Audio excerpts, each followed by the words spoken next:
If you're interested in property investment, there's one abbreviation you're going to hear again and again: ROI. ROI stands for return on investment.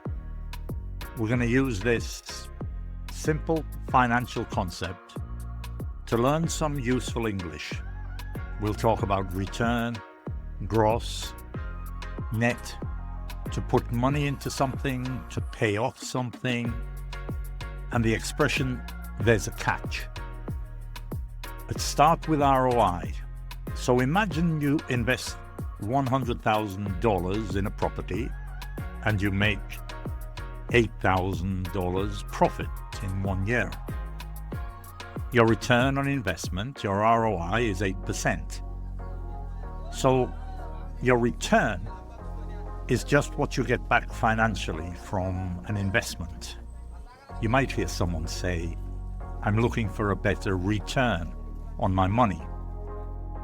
And it's return on your investment, not return of your investment. Return on is the preposition here.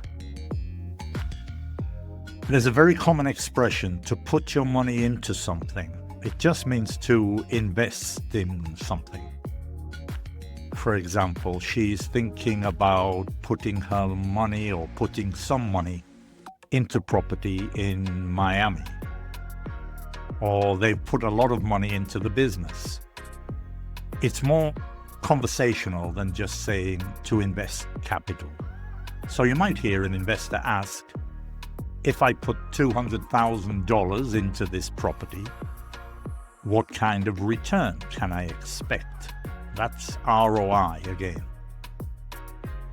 We also have two extremely important words to look at here: gross and net. So if you imagine this Miami apartment produces $30,000 a year in rent, that's not necessarily $30,000 of profit. You might have property taxes or insurance, maintenance, and condominium fees. So you need to distinguish between gross and net. Gross means before expenses or deductions. Net is after expenses or deductions.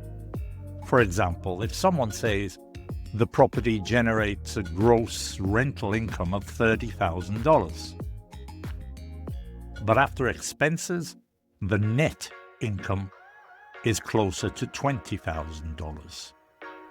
You probably already know these words from salaries. Your gross salary is before deductions, and your net salary is what you actually receive. The same basic idea applies in property investment. Now, if we say there's a catch, imagine somebody tells you, this apartment offers an 8% return. Sounds really good, but there's a catch. This is a very useful English expression. There's a catch means something sounds attractive, but there's a hidden problem or condition or disadvantage. For example, the apartment is incredibly cheap, but there's a catch. The building needs major repairs, or they guarantee the rental income for 2 years, but there's a catch. So, if an investment sounds almost too good to be true, you might say, what's the catch? It's a good expression to remember. You'll also hear, will the investment pay off? This is a phrasal verb, to pay off something. Now, if an investment pays off, it produces a successful result. For example, buying the apartment was expensive, but eventually the investment paid off. It was worth investing. It was worth it. We can use this outside finance too. You'll hear people say things like, all that studying finally paid off.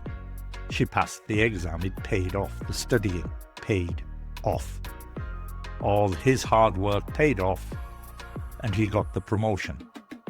So payoff means the effort, the money or the time you invested eventually produces a good result. So quick recap. ROI, return on investment, the return you receive compared with your investment. To put money into something is to invest money in something. Gross is before expenses or deductions.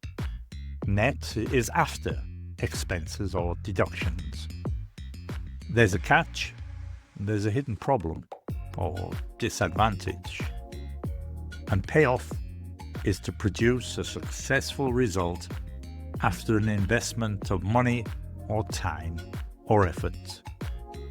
So if somebody offers you a Miami property with a really high ROI, now you have the English to ask some important questions.